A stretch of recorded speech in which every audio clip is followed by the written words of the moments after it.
Do this first when setting up a Tapo C200 so you don't get stuck in a setup. Cue the intro. In the next 10 seconds, I will show you one LED pattern that you need to see and the one Wi-Fi detail that decides if setup succeeds. We'll do the clean setup step by step, add microSD if you want local recording, then I'll give you the fast rescue plan for the most common setup failures. What's happening, beautiful people? Jim here and welcome to the channel. Let's get to it. Step number one, of course, you need to power up your Tapo C200. Plug it in and then wait for about 30 seconds to get the camera into setup mode. You want the LED blinking red and green. And when you see that, that means it's ready for setup. If you do not see the blinking red and green, all you need to do is reset it. And to do that, tilt the lens all the way up.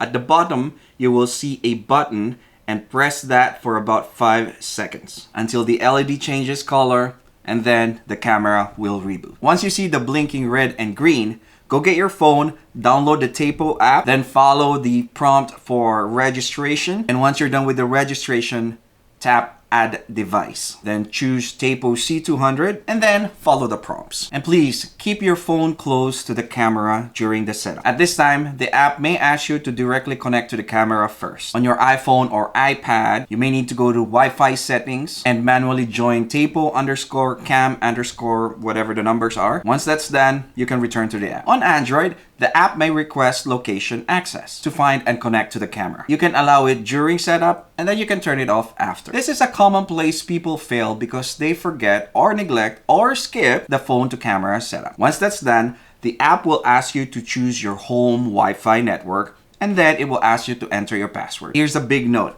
The C200 is 2.4 gigahertz. So make sure you are pairing it to a 2.4 gigahertz network. Then complete pairing in the app and assign a name and of course a room. If you want, which I definitely recommend, you can also do local recording. You can just install a microSD, same place where the reset button can be found. Okay, something to note. Some official specs for newer revisions list up to 512 gigabytes, while older guidance commonly references 128 gigabytes. If you want the safest choice, go with 128 gigabytes because this is basically the works everywhere choice. And here's another thing.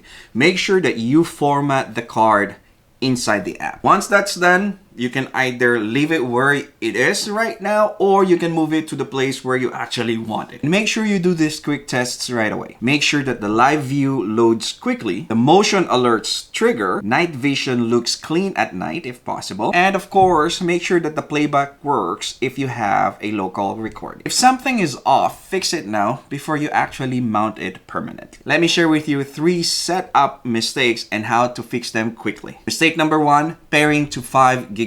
Please make sure that your network is not 5 gigahertz. Instead, it is 2.4 gigahertz or else your Tapo C200 will not connect. Mistake number 2, router security or rules blocking the camera. TP-Link support commonly recommends setting 2.4 gigahertz WPA2-PSK only during troubleshooting and checking router features like MAC filtering, parental controls, access control, or firewall rules. And mistake number 3, phone never fully connects to the camera during setup. So make sure you follow the app's connect step exactly. iOS may need manual Wi-Fi join. Android may need location access during setup. Here's another thing that you also must remember. If you ever want to move the Tapo C200 to a different network later, please make sure that you reset and reconfigure the camera. That is the clean setup method that avoids those 3 mistakes. And that is it for that. And in my next video, I'll have some Tapo C200 fixes, starting with offline, motion alerts, and SD playback issues. So if you're interested in videos like that, please don't forget to subscribe and click on that notification bell. Thanks for sticking with me until the end. And as always, I'll see you in my next one.